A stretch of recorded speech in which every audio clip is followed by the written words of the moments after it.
ఓం శ్రీ గురుభ్యో నమ. ఓం శ్రీ మాత్రే నమ.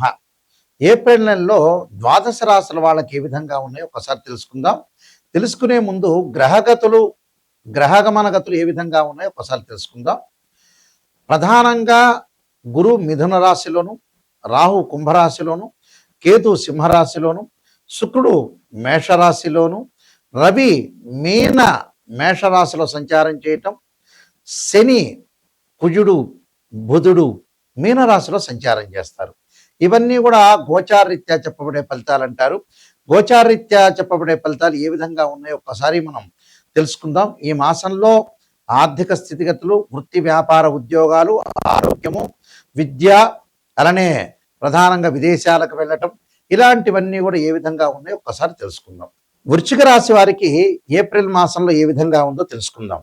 వృశ్చిక రాశి వారికి వచ్చేటప్పటికల్లా ప్రధానంగా చతుర్థంలో రాహు యొక్క సంచారం, పంచమ స్థానం రవి బుధ శని కుజుడి యొక్క ఫలితము, శుక్రుడు షష్టమ స్థానంలో ఉండటం వల్ల ఏప్రిల్ నెలలో వ్యవహారాల యందు అనుకూలంగా ఉండటం, ధనలాభం కలగటం వంటి సంతాన ప్రయత్నాలు కూడా కొద్దిగా ఫలించే అవకాశాలు ఉండటం. అలానే అంటే సంతాన ప్రయత్నాలు ఫలించడం అంటే ఏమిటి అని అంటే పంచమాధిపతి అష్టమ స్థానంలో ఉన్నాడు. అంటే అష్టమ స్థానంలో ఉండటం వల్ల సంతానకారకుడు ఎవరంటే గురువే. ఈ గురువు కొద్దిగా అనుకూలంగా లేకపోవటం వల్ల సంతాన పరంగా కొంత సత్ఫలితాలు పొందలేరు అని అర్థం.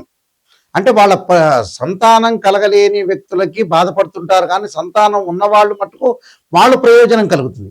వాళ్ళకి వివాహాలు కావటం, వాళ్ళకు ఉద్యోగ ప్రయత్నాలు సఫలీకృతం కావటం, ఇలాంటివి జరుగుతాయి. అయితే ఏమిటి అని అంటే ప్రధానంగా ముఖ్యంగా వీళ్ళకి ఉద్యోగ విషయంలో కూడా కొన్ని ఇబ్బందులు రాకుండా చూసుకోవాలి. తోటి ఉద్యోగస్తులతోటి అభిప్రాయ భేదాలు కలగటం, బంధుమిత్రులతో కలహాలు కలగకుండా చూసుకోవాలి. శారీరకంగా కూడా కొంత మానసికంగా సమస్యలు కలగకుండా చూసుకోండి. అలానే ఉద్యోగపరంగా కొంత శ్రద్ధ పెట్టండి. ఎక్కడైతే నెగిటివ్ ఉందో అక్కడ మీరు పాజిటివ్ చేసుకోండి. దీర్ఘకాలిక వ్యాధులు ఉన్న వాళ్ళు కానీ అలానే రాకుండా కూడా వీళ్ళు జాగ్రత్త పడటం చాలా మంచిది. ప్రేమ సంబంధాలు భరించే అవకాశాలు, వివాహ ప్రయత్నాలు సఫలీకృతం అయ్యే అవకాశం ఉంది. నూతన వ్యాపారాన్ని ఈ నెలలో ప్రారంభం చేయొద్దని, ఉన్న వ్యాపారాన్ని కొంత జాగ్రత్తగా కొనసాగించి ముందుకు వెళ్ళండి. ఎందుకంటే వ్యవహారాలకు సంబంధించిన విషయాల్లో కూడా కొంత ధనలాభం అనేది కలుగుతున్నా కొద్దిగా జాగ్రత్త వహించాల్సిన అవసరం ఖచ్చితంగా ఉంటుంది. ఎందుకంటే ఇది మంచి సమయం కాదు అని అర్థం. ఎందుకంటే మనం ప్రయత్నాలు చేస్తుంటాం, అంటే దంపతులకు కూడా సంతానానికి ప్రయత్నం చేయటం కూడా ఈ సమయం అనేది మంచిది కాదు అని అర్థం. కాబట్టి కొంత జాగ్రత్తగా ఉండాలి. ధనానికి సంబంధించిన విషయాలు కొంత జాగ్రత్తగా ఉండాలి. ఇతరుల విషయాల్లో కూడా బంధుమిత్రుల యొక్క కలహాలు రాకుండా, అలానే ఈ మంత్లో బిజినెస్ డీల్స్ కూడా కొద్దిగా స్టాప్ చేసుకోవడం చాలా మంచిది. ఎందుకంటే మనకి ఫేవరబుల్గా లేకపోతే ఆ విషయాలు కూడా కొంత స్టాప్ చేసుకోవడం చాలా మంచిది. అంటే ఇలాంటి విషయాల్లో కొంత జాగ్రత్తగా ఉండాలి. బంధుమిత్రుల యొక్క సలహాలు పాటించాలి. తోటి ఉద్యోగులతో కూడా మనకి కుటుంబ పరంగా కూడా కొన్ని చికాకులు వచ్చే అవకాశాలు ఎక్కువ ఉంటాయి. కుటుంబ విషయంలో కూడా బాధ్యతలు బాగా పెరగటం, వైవాహిక జీవితంలో కూడా చిన్న చిన్న తప్పులకు జరిగే అవకాశాలు ఎక్కువ ఉంటుంది. ఇతరుల యొక్క మనోభావాలను కూడా అర్థం చేసుకొని మనం ముందుకు వెళ్ళాలి. అలానే కొన్ని పనులలో కొంత ఆలస్యం అవుతుంది, దగ్గరికి వచ్చినట్టు వచ్చి కొన్ని పనులు ఆగిపోయే అవకాశాలు ఎక్కువ ఉంటాయి. కొన్ని విషయాలు కొంత జాగ్రత్తగా ఉండి ముందుకెళ్తే మనకు మంచి జరిగే అవకాశాలు ఖచ్చితంగా ఉంటాయి.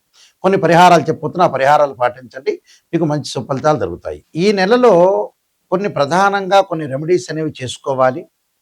ఆ రెమెడీస్లో ఏ గ్రహాలైతే మనకు బాగలేదో ఆ గ్రహాలని మనం ప్రసన్నం చేసుకోవడం చాలా ప్రధానమైన విషయం. ఇవన్నీ కూడా నిజం చెప్పాలంటే ఏం భయభ్రాంతులు చెందాల్సిన పని లేదు. మీరు ప్రశాంతంగా ఉండండి. రాశి ఫలం చూసిన వాళ్ళందరూ కూడా ప్రశాంతంగా ఉండి ఎక్కడైతే నెగిటివ్ ఉంటుందో దాన్ని మీరు పాజిటివ్ చేసుకొని ముందుకు వెళ్ళండి. అయితే ఇక్కడ నెగిటివ్ని పాజిటివ్ చేసుకోవటమే చాలా ఇంపార్టెంట్. ఎందుకంటే భయభ్రాంతులు చెందాల్సిన పని లేదు. ఎందుకంటే నిజం అనేది మీరు తెలుసుకోవాలి. నిజం తెలుసుకోలేకపోతే అబద్ధం అనేది చాలా మంచిది కాదు. అంటే లైఫ్ అనేది ఎప్పుడు కూడా అసత్య ధోరణిలో ఉండవు, సత్యంలోనే తెలుసుకోవాలి. సత్యంలోనే మనం ఏదైతే నిజాన్ని తెలుసుకున్నామో ఆ నిజంలో మనకి చెడు ఫలితాలు రావటానికి, చెడు ఫలితాలు ఈ నెలలో వస్తాయని మనం తెలుసుకున్న తర్వాత దాన్ని ఎలా మనం అధిగమించాలి, ఎలా అవరోధించాలి, ఎలా ఓవర్కమ్ చేయాలి అని తెలుసుకొని ముందుకు వెళ్తే నెగిటివ్ని మనం పాజిటివ్ చేసుకున్నట్టే. అంటే స్త్రీయ లోపం మెరుగుట పెద్ద విద్య, లోపం ఎరిగిన వాడే పూర్ణుడవుతాడట. మనలో లోపాలని మనం చక్కగా సవరణ చేసుకున్నాం అనుకోండి, మనం ముందుకు వెళ్ళినట్టే మనం. అయితే ఇక్కడ ప్రధానంగా కొన్ని సమస్యలుంటాయి ప్రతి వాళ్ళకి కూడా. ఆర్థిక పరంగా ఉండే సమస్యలుంటాయి.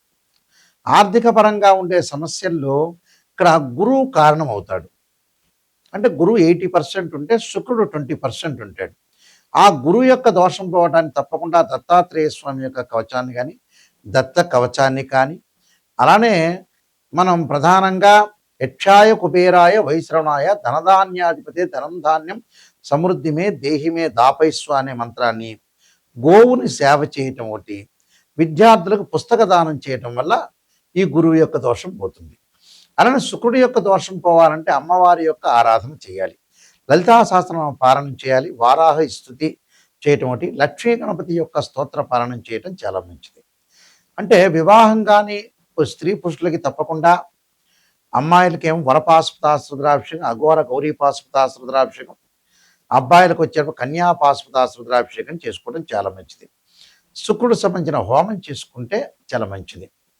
అలానే విద్యార్థులు వచ్చేటప్పుడు దక్షిణామూర్తి స్తోత్ర పాలనం చేయటం ఒకటి, దేవానాంచ ఋషీనాంచ గురుకాంచన సన్నిపం బుద్ధిమతం త్రిలోకేశం తమ్ నమామి బృహస్పతి అనే మంత్రాన్ని తప్పకుండా చదువుకోవాలి.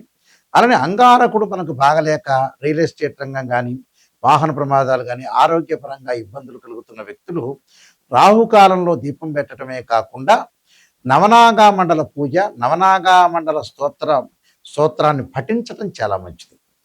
అలానే అంగారకాయుధ్మే శక్తి అస్తాయి ధీమే తన్నో భౌమ ప్రచోదయాత్ అనే మంత్రాన్ని చదువుకోవటం ఒకటి, అంగారకుడి యొక్క ఆరాధన చేయటం చాలా మంచిది. అలానే ఉద్యోగపరంగా ఇబ్బందులు కలుగుతున్న వ్యక్తులు తప్పకుండా రవి యొక్క ఆరాధన చేయాలి. రవి యొక్క ఆరాధన చేసేటప్పుడు ప్రధానంగా ఆదిత్యాయుధ్నే సహస్రమూర్తాయ ధీమే తన్నో సూర్య ప్రచోదయాత్ అనే మంత్రాన్ని, రవి సంబంధించిన ఆదిత్యుడి యొక్క స్తోత్ర పాలనం చేయటం మంచిది. అలానే కుజుడు బాగలేని వ్యక్తులు కూడా సుబ్రహ్మణ్య స్వామి యొక్క అష్టకం కూడా చాలా మంచిది. అలానే వ్యాపార పరంగా ఇబ్బందులు కలుగుతున్న వ్యక్తులు తప్పకుండా ఓం నమస్వ పంచాక్షరి, ఓం నమో నారాయణాయ నమః అనే అష్టాక్షరి మంత్రాన్ని చదువుకోవటం, వీలైతే అష్టాక్షరి మంత్రం యొక్క హోమం చేయటం కూడా చాలా మంచిది. అలానే మానసికంగా బాధలు పడుతున్నారు, మెంటల్లీ డిజార్డర్ అవుతున్నారు అంటే చంద్రుడి యొక్క ఆరాధన చేయాలి. క్షీరపుత్రాయది అమృతతత్వాయ ధీమే తన్నో చంద్ర ప్రచోదయాత్ అనే మంత్రాన్ని, బియ్యాన్ని దానం చేయడం చాలా మంచిది. అలానే ప్రత్యేకంగా శత్రువుల యొక్క దోషం పోవటానికి కార్తవీర్యార్జునుడి యొక్క మంత్రాన్ని పఠించడం చాలా మంచిది. దాని తర్వాత వీళ్ళు ప్రధానంగా శని యొక్క దోషం అంటే ఎల్నాటి శని, అలానే జన్మశని, ద్వితీయ స్థానంలో శని, వ్యయశని, కంటక శని. కంటక శని అంటే 10వ స్థానంలో, అంటే కంటక లేదా పొంగు శని అంటే 10వ స్థానంలో శని ఉంటే కంటక లేదా పొంగు శని అంటే వృత్తిపరంగా ఇబ్బందులు కలుగుతాయి అని అర్థం. అలానే అర్ధాష్టమ శని, అష్టమ శని, శని యొక్క దోషం పోవడానికి తప్పకుండా శని స్తోత్రాన్ని చదువుకోవటం, కవచాన్ని చదువుకోవటం, చక్కగా నల్లని ద్రాక్షారసంతో శనికి అభిషేకం చేస్తే చాలా మంచి జరుగుతుంది. అలా రాహుకేతులు అంటే అబ్రాడ్ వెళ్ళటానికైనా, పల్లల్లో ఆలస్యం జరుగుతున్నా రాహుకేతుల యొక్క ఆరాధన చేయాలి. రాహుకేతులకి ఏంటంటే అష్టనాగుల్ని దానం చేయటం, అష్టనాగ పూజ, ద్వాదశ నాగమండల పూజ ఒకటి, వీలైతే సర్పసూక్త పాశుపతాస్ రుద్రాభిషేకం, 2 జంట సర్పాలని దానం చేయటం చాలా మంచిది. కేతు యొక్క దోషం ఉంటే గరికతోటి గణపతి యొక్క ఆరాధన చేయటం, అలా రాహు యొక్క దోషాన్ని కూడా దుర్గా అమ్మవారి యొక్క ఆరాధన చేయటం వల్ల కూడా వీళ్ళకి మంచి జరిగే అవకాశాలు ఖచ్చితంగా ఉంటాయి. అంటే ఇవన్నీ కూడా మనకి ఏదైతే జాతకపరంగా దోషం ఉంటుందో ఆ దోష నివారణ చేసుకొని ముందుకెళ్ళాలి. అయితే ప్రతి నెలలో కూడా మాస ఫలాల్లో మనం చెప్పేది ఏమిటంటే ఇవన్నీ కూడా ట్రాన్సిట్ సిస్టమ్ అంటారు. మనకు 2 సిస్టమ్స్ ఉంటాయి. అందులో ట్రాన్సిట్ సిస్టమ్ అంటే ఏంటంటే గోచార పరంగా చెప్పేది, నాటల్ చార్ట్ అంటారు, బర్త్ చార్ట్ అంటారు. ఆ బర్త్ చార్ట్ను మనం చూసుకోవటం ఇంపార్టెంట్. ఇక్కడ బర్త్ చార్ట్ అనేది చాలా ఇంపార్టెంట్గా మనం చూసుకోవాలి. అంటే ఇక్కడ గోచారం అనేది ఏ విధంగా ఉండబోతుంది అంటే, ఒక చెట్టు ఉంటుంది, ఆ చెట్టు కింద వేళ్ళు ఉంటాయి, ఆ వేళ్ల పైన కాండం ఉంటుంది, కాండానికి కొమ్మలు ఉంటాయి, ఆ కొమ్మల్లో ఆకులు ఉంటాయి. ఆకులు ఎలా ఉంటుంది, సహజంగా ఏంటంటే మనకి రైన్ సీజన్లో వస్తుంది, వింటర్ సీజన్ అలా ఉంటుంది, సమ్మర్ సీజన్లో కిందకి రాలిపోతూ ఉంటాయి. అలానే బర్త్ చార్ట్ అనుకోండి, వేళ్ళు అంటే వేళ్ళు అనేవి చాలా స్టాండర్డ్. అంటే వేళ్ళు అంటే ఏందంటే, ఆ వేళ్ళకి బాగా నీళ్లు పోస్తే ఆ చెట్టు బాగా ఎక్కువొస్తుంది. కాబట్టి అక్కడ వేళ్ళు అంటే ఏంది బర్త్ చార్ట్. ఆ వేళ్ళే చాలా ఇంపార్టెంట్ చెట్టుకి. ఆ బర్త్ చార్టే ఇంపార్టెంట్. ఎందుకు గోచారం చెబుతున్నారంటే, మనం ఎంత కృషి చేసినా కూడా ఆవగింజంత అదృష్టం అనేది ఉండాలి కాబట్టి వితిన్ సెకన్‌లో జరిగే మార్గమే గోచారం అంటారు. కాబట్టి ఈ గోచారాన్ని కూడా మనం ఆలోచన చేయాలి. అయితే ఏందంటే, మా దగ్గరికి వచ్చిన వాళ్ళు ఎవరైనా సరే బర్త్ చార్ట్‌లో 16 డివిజనబుల్ చార్ట్స్ ఉంటాయి. అంటే రాశి, హోర, ద్రేక్కాణము, అలానే నవాంశమని, సప్తమాంశమని, దశమాంశమని, త్రింశాంశని ఈ చార్ట్‌లనేది 16 డివిజనబుల్ చార్ట్స్ ఉంటాయి. ఈ డివిజనబుల్ చార్ట్స్‌లో డి16 చార్ట్స్ అంటారు. అంటే ఒక్కొక్కటి ఒకటి. వివాహం కాలేదనుకోండి సప్తమాంశ చక్రాన్ని చూడాలి. వీ సంతానం కలగకపోతే. వివాహం యొక్క దోషం ఉందనుకోండి నవాంశ చక్రాన్ని చూడాలి. అంటే వివాహానికి నవాంశము, సంతానానికి సప్తమాంశము, వృత్తిపరంగా ఉండేదానికి దశమాంశం. దీంతో పాటు యాడ్ చేయాల్సిన రాశిచక్రం, భావచక్రం. అంటే ఇవన్నీ కూడా మనం యాడ్ చేసుకుంటూ ముందుకు వెళ్ళాలి. సప్తమాంశం ఏంటంటే సంతానానికి సంబంధించినవి. వివాహానికి సంబంధించి డి9 చార్ట్స్ అంటారు. అంటే ఈ చార్ట్స్ అన్నీ కూడా తల్లిదండ్రులకు ఏ విధంగా ఉండబోతుంది, మనకి ఎప్పుడు వివాహం అవుతుంది, ఆర్థిక స్థితిగతులు ఎలా మెరుగుపడతాయి, ఫైనాన్షియల్ పరంగా ఎలాంటి డెవలప్మెంట్, ఎంప్లాయ్మెంట్ పరంగా ఏ విధంగా ఉండబోతుందని మన లగ్నకుండల రాశిచక్రంలో ద్వాదశ భావాల్ని అనాలిసిస్ చేయాలి. ద్వాదశ భావాల్ని మనం అనాలిసిస్ చేస్తేనే మనకు విషయం అనేది కరెక్ట్‌గా తెలుస్తుంది. ఎలా పడితే అలా మన జాతకాన్ని చెప్పించుకొని, ఏదో గురువు గారండి, ఏదో నిజం చెప్పొద్దండి, మేము అబద్ధం చెప్పండి అనేవాళ్ళు ఎప్పుడూ నా దగ్గరికి రావద్దండి. నిజాన్ని తెలుసుకొని బాగుపడే వాళ్ళు మాత్రమే నాయకంటి మల్లికార్జున శర్మ గారి దగ్గరికి రావాలి. ఎందుకంటే నిజం తెలుసుకుంటేనే మీ వల్ల మిమ్మల్ని మేము సేవ్ చేయగలుగుతాం. మీరు బాగుపడే అవకాశం ఉంటుంది.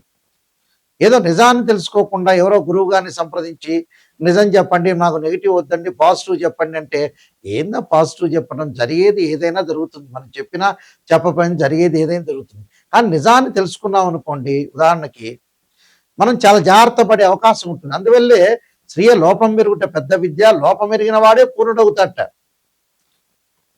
చెప్పంగానే జరగదు. గుర్తుపెట్టుకోండి. నిజాన్ని తెలుసుకున్నారనుకోండి మనం సూపర్ స్టార్స్ అయిపోతాం. అలాంటి విషయాలు తెలుసుకొని మనం ముందుకెళ్తేనే లైఫ్ అనేది ఉంటుంది. నేను 14 పుస్తకాలు, 15 పుస్తకాలు రాశాను. కాలసర్పయోగము, కాలసర్పయోగ చంద్రిక, రాహుకేతులు, ఛాయాగ్రహాలు, పుత్రగణపతి వ్రతము, సర్వదేవతా గోత్రములు పార్ట్ 1, పార్ట్ 2, స్వప్నశాస్త్రము, దాంతోపాటు నవగ్రహ దోషాలకి తొలగిపోవడానికి దశమహావిద్యల యొక్క స్తోత్ర పారణ, అమ్మవారి యొక్క పారణాలు, అలానే బృహత్ పరిహార సింధు, దాంతోపాటు ప్రత్యేకంగా వివాహ మార్తాండము, జాతక చంద్రిక, ప్రొడక్షన్ ఆఫ్ ఆస్ట్రాలజీ, ఇలాంటి నెంబర్ ఆఫ్ ఆస్ట్రాలజీ బుక్స్ రాశాను. ఇవన్నీ కూడా రాజమండ్రి మోహన్ పబ్లికేషన్ వారి దగ్గర దొరుకుతాయి. కావాల్సిన వాళ్ళు మమ్మల్ని కూడా మీరు సంప్రదించవచ్చు. అయితే జాతక పరంగా ఏంటంటే క్లారిటీ తెలుసుకోవాలి. అలానే మా వెబ్సైట్ ఉంటుంది. www.nayakanti.com కానీ, nayakanti.in కానీ. ఎవరైనా సరే నిజాన్ని తెలుసుకునే వాళ్ళు మాత్రమే నాకు ఫోన్ చేయండి. నా స్క్రీన్ మీద స్క్రీన్ మీద స్క్రోలింగ్ అవుతున్న నెంబర్ ఉంటుంది. ఆ నెంబర్‌కి మీరు కాల్ చేసి మీరు తెలుసుకోండి. మీ అందరికీ కూడా ఏ డౌట్ ఉన్నా నా నెంబర్‌కి పర్సనల్‌గా నా నెంబర్‌కే వస్తుంది. నా నెంబర్‌కి మీరు ఫోన్ చేయండి. మీరు బాగుపడాలనుకునే వ్యక్తులు మాత్రమే నాకు ఫోన్ చేయండి. టైం పాస్ అయిన వాళ్ళు, ఊరికే మాట్లాడదాం అనుకునే వ్యక్తులు ఫోన్ చేయొద్దండి. అయితే మాట్లాడొచ్చు, దాని తప్పు లేదు. నిజాన్ని తెలుసుకోవాలి, నేను బాగుపడాలి, నాయకంటి గారి దగ్గరికెళ్ళి నేను బాగుపడాలి అనే వ్యక్తులు మాత్రమే మీరు ఫోన్ చేయండి దయచేసి. మీ అందరికీ కూడా మంచి జరగాలని శ్రీ పరమేశ్వరుడి యొక్క కరుణాకటాక్షం ఉండాలని ఆశిస్తూ సర్వే జన సుఖినో భవంతు.